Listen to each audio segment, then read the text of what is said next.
அனைவருக்கும் வணக்கம். தெய்வீக பலன்கள் சேனல் சார்பாக தங்களை அன்புடன் வரவேற்கிறோம். இன்று நம் காணொளியில் காண விரும்புவது சூரிய கிரகணம் அன்று பெரும் அதிர்ஷ்டத்தை பெறக்கூடிய ராசிக்காரர்கள் யார் என்பதை பற்றி இந்த காணொளியில் பார்க்கலாம். வாருங்கள் காணொளிக்கு செல்லலாம். மறக்காமல் ஒரு சப்ஸ்கிரைப் செய்யவும். முக்கியமாக சூரிய கிரகணம் 21ஆம் நூற்றாண்டின் மிக நீண்ட சூரிய கிரகணமாக அமைய உள்ளது. 6 நிமிடங்கள் 23 வினாடிகள் நீடிக்க உள்ள இந்த அரிய வானியல் நிகழ்வு பலரது கவனத்தையும் ஈர்த்து சொல்லுகிறது. குறிப்பிட்ட சில ராசிகளுக்கு இது புதிய வாய்ப்புகளையும் மாற்றங்களையும் கொண்டு வரும் என ஜோதிட சாஸ்திரம் உறுதியாக சொல்கிறது. மிக நீண்ட சூரிய கிரகணம் வானியல் நிகழும் ஒவ்வொரு பெரிய வானியல் நிகழ்வும் ஜோதிடத்தில் ஒரு சிறப்பு முக்கியத்துவத்தை கொண்டுள்ளது. 2027 நிகழவிருக்கும் இந்த சூரிய கிரகணமும் அத்தகைய ஒரு அரிய நிகழ்வாக கருதப்படுகிறது. விஞ்ஞானிகளும் ஜோதிடர்களும் இது குறித்து ஆர்வத்துடன் வாதித்து வருகின்றனர். சிலர் நம்பிக்கைகளின்படி சூரிய கிரகணம் என்பது ஒரு வானியல் நிகழ்வு மட்டுமல்ல, அது ஒட்டுமொத்த உலகத்தின் ஒரு சக்தி மற்றும் மனித வாழ்க்கையில் ஒரு பெரும் தாக்கத்தை ஏற்படுத்தக்கூடும் என நம்பப்படுகிறது. ஆகஸ்ட் 2, 2027 அன்று நிகழவிருக்கும் முழு சூரிய கிரகணம் அறிவியல் ரீதியாகவும் ஜோதிட சாஸ்திரம் ரீதியாகவும் மிகவும் சிறப்பானதவை. 6 நிமிடங்கள் 23 வினாடிகள் நீடிக்கும் இந்த கிரகணம் 21ஆம் நூற்றாண்டில் மிக நீண்ட சூரிய கிரகணமாக அங்கீகரிக்கப்பட்டுள்ளது. பல நம்பிக்கைகளின்படி இந்த கிரகணம் ராசிகள், ஆற்றல்கள் மற்றும் தனிப்பட்ட வாழ்க்கையில் ஏற்படும் மாற்றங்கள் அறிகுறியாக கருதப்படுகிறது.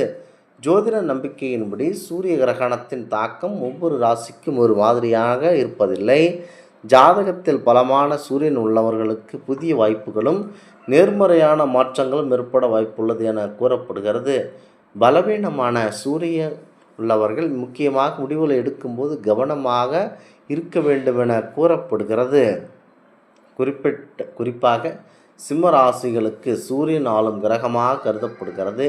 எனவே இந்த கிரகணத்தின் போது அவர்கள் தங்கள் தன்னம்பிக்கை, வேலை மற்றும் தனிப்பட்ட உறவுகளில் சிறப்பு கவனம் செலுத்த வேண்டும் என ஜோதிட சாஸ்திரம் கூறுகிறது. இந்திய பாரம்பரியங்களில் கிரகண காலம் ஒரு சிறப்பு நேரமாக கருதப்படுகிறது.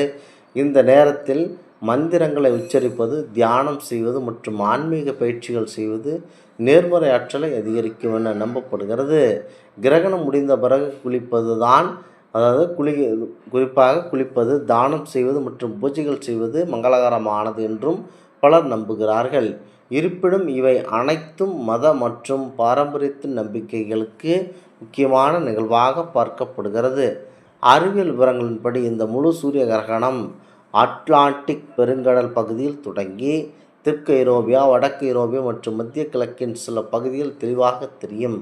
ஸ்பெயின் மற்றும் மொராக்கோ, அல்ஜீரியா, லிபியா, எகிப்து மற்றும் சவுதி அரேபியா போன்ற நாடுகளில் மக்கள் இதை முழுமையாக காண முடியும்.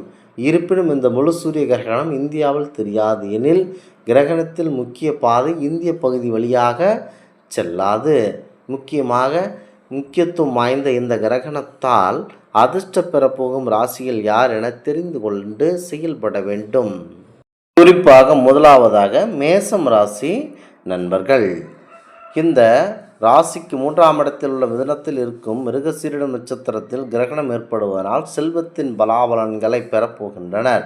இளைய சகோதரர் மற்றும் தைரியஸ்தானம் என்பதனால் உடன் பிறந்தவர்களால் நன்மையும், எந்த ஒரு காரியத்தை செய்து முடிக்கும் தைரியம் மற்றும் நீங்கள் அதை செயல்படுத்தும் விதம் ஆகியவற்றை முன்னேற்படுத்தும்.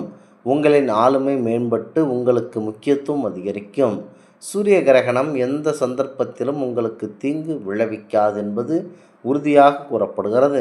இந்த காலகட்டத்தில் முக்கியமாக மேசராசி நண்பர்களுக்கு தொழில் விருத்தி, பண ஆதாயம் மற்றும் அதிகப்படியான செல்வ செழிப்பாகக்கூடிய அற்புதமான நேரமாக இருக்கிறது. அதனால் மேசராசிக்கு இந்த கிரகணத்தினால் மாபெரும் சிறப்பம்சத்தையே வழங்கக்கூடுகிறது. அடுத்ததாக சிம்மம் ராசி நண்பர்கள். உங்கள் ராசியின் 11வது வீட்டில் கிரகணம் நிகழும் போகிறது. இந்த சூரிய கிரகணம் உங்கள் ராசிக்கு பணம் மற்றும் உயர்வை வழங்கும். நீண்ட காலமாக கிடப்பில் இருக்கும் காரியங்களும் முழுமையற்ற பலன் தந்து, முக்கியமாக அதனை கொண்டிருக்கும் செயல்கள் சிறப்பாக நிறைவேற்றப்படலாம். சூரிய கிரகணத்தின் விளைவு உங்கள் ராசிக்கு உறவினர் மற்றும் நண்பர்களுடனான உறவு முன்பை விட வலுவாக மாறும். பொருளாதார அடிப்படையில் கூட உங்களுக்கு மிக உயர்வான நிலை இருக்கும். ஒட்டுமொத்தமாக இந்த கிரகணம் உங்கள் ராசிக்கு மிகவும் சிறப்பானதாக இருக்க அதிகப்படியான வாய்ப்புகள் இருக்கின்றன. எந்த சண்டை சச்சரவுகள், தொலைதூர பயணங்கள் எதுவும் செல்ல வேண்டாம். அமைதியுடன் நீங்கள் உண்டு, உங்கள் வேலை உண்டு என இருப்பதே உங்களுக்கு சிறந்த நற்பலன்களை தரவல்லது. மீனம் ராசி நண்பர்கள், அடுத்ததாக ராசிக்கு 4ஆம் வீட்டில் இந்த சூரிய கிரகணம் நிகழ்வதனால் நல்ல பலன்கள் தரக்கூடியதாக இருக்கும். குடும்ப விஷயங்களில் சற்று கவனமாக இருப்பது நல்லது. கிரகணத்தின் விளைவாக உங்கள் செயலில் நல்ல சுப பலன்கள் கிடைக்கும். எந்த நடவடிக்கைகளும் சிறந்த சாதனை பெறுவீர்கள். உங்கள் நிலுவையில் உள்ள பல பணிகளை இந்த நேரத்தில் முடிக்க முடியும். கிரகணம் வணிகர்களுக்கு வேலை செய்யும் மக்களுக்கு ஒரு நல்ல முன்னேற்றத்தையும் லாபத்தையும் தரக்கூடியதாக இருக்கும். சூரிய கிரகணத்தின் விளைவு உங்களுக்கு உடல்நல பிரச்சனைகளை ஏற்படுத்த வாய்ப்பு உள்ளது. முக்கியமாக அனைவரும் அமைதியாக இருக்க வேண்டும். அடுத்ததாக துலாம் ராசி நண்பர்கள், துலாம் ராசிக்கு 10ஆம் வீட்டில் நடக்க உள்ள கிரகணம் நேர்மறையான விளைவை கெடுக்க உள்ளது. உங்களுடைய தொழில் மற்றும் வேலையை ஸ்தானத்தை குறிக்கிறது. இதனால் உங்கள் வேலை மற்றும் தொழில் செயல்திறன் கூடும். அதன் காலம் நீங்கள் உயர் பதவி, தொழில் முன்னேற்றம் பெறக்கூடும். இது உங்கள் தற்போதைய வாழ்க்கை முறையை பயணிக்கும். இது மட்டுமல்லாமல் உங்கள் காதல் வாழ்க்கையிலும் சாதகமான மாற்றத்தை காண்பீர்கள். உங்கள் மனைவியுடனான அன்பு முன்பை விட நெருக்கமானதாக அமைய அதிகப்படியான வாய்ப்புகள் இருக்கின்றன. முக்கியமாக பணியில் கூடுதல் கவனம் தேவை. பணி சுமை ஏற்பட வாய்ப்பு உள்ளது. எந்த ஒரு செலவை செய்வதற்கு முன்னும் யாருக்கும் பணம் கடனாக கொடுக்கக்கூடாது. கவனம் தேவை. கடன் கொடுப்பதை தவிர்ப்பது நல்லது. சிலர் வாக்குவாதங்களில் ஈடுபட வாய்ப்புள்ளது. அதனால் பேச்சிலும் செயலிலும் கவனம் தேவை. ஒரு முறைக்கு பல முறை யோசித்து பேசுவது, செயல்படுவது நல்லதாக இருக்கிறது. அடுத்ததாக கவனமாக இருக்க வேண்டிய ரிஷப ராசி. கிரகணம் ஏற்படக்கூடிய மிருகசீரிடம் நட்சத்திரத்தின் 1, 12ஆம் இடம், அதாவது 1, 2ஆம் பாதம் உள்ளதால் ரிஷபராசினர் சற்று கவனமாகவே இருக்க வேண்டியது அவசியம்.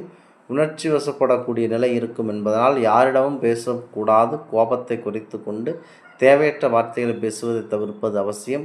தொழில் வியாபாரத்தில் கவனமாக இருப்பது அவசியம். பணியாளர்கள் பணிச்சுமை ஏற்படலாம். உடல் நலனில் கவனமாக இருப்பது நல்லது. நீங்கள் விஷ்ணு சக்கர நாமம் படிப்பதும் ஸ்ரீராம ஜெயம் ஜெயிப்பதும் நல்லதாக இருக்கின்றன.